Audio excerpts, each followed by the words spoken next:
everybody, how are you doing today? I know we're gonna look quick here, as always. It's, yeah. Anyways. Oh, y'all see those bikes? I think one of those may have been a Ducati.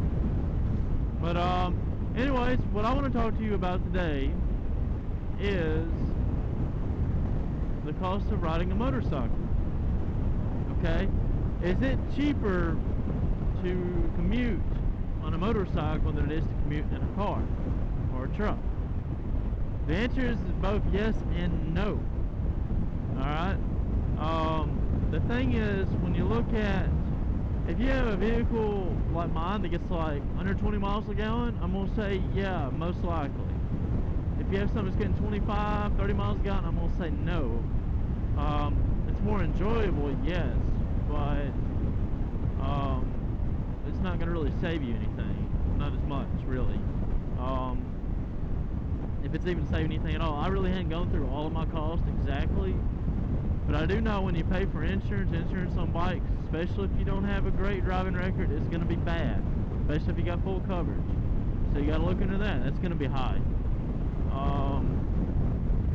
You got to look at the tires. Tires are not cheap on these bikes.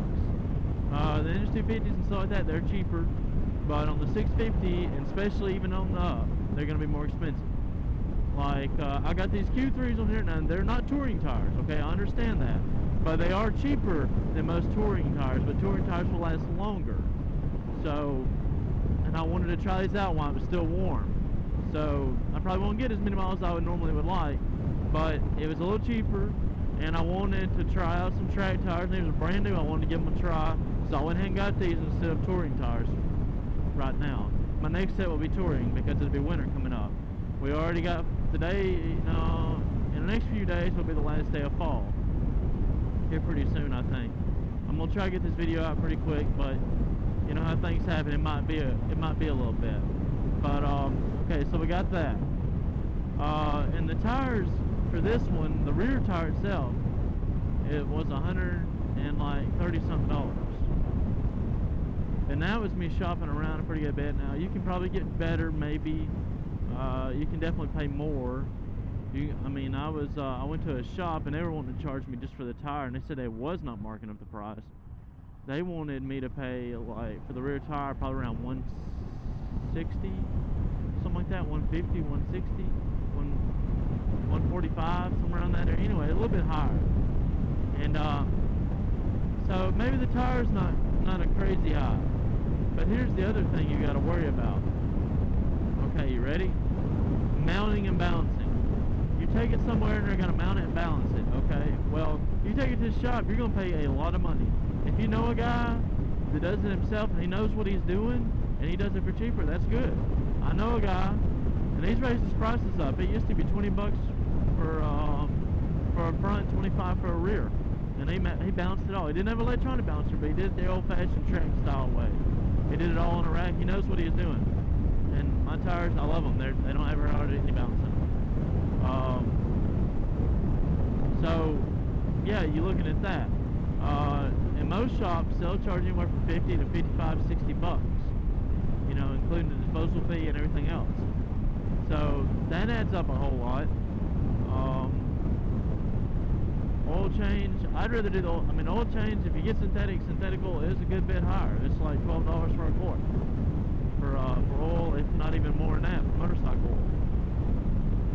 But it also gets you a lot more than 3,000 miles. That'll get you, or even 5,000. It gets you about 8,000 miles, 6,000 to 8,000 miles, which you can averagely run on the street. Off-road, different because there's dirt and it gets in the system.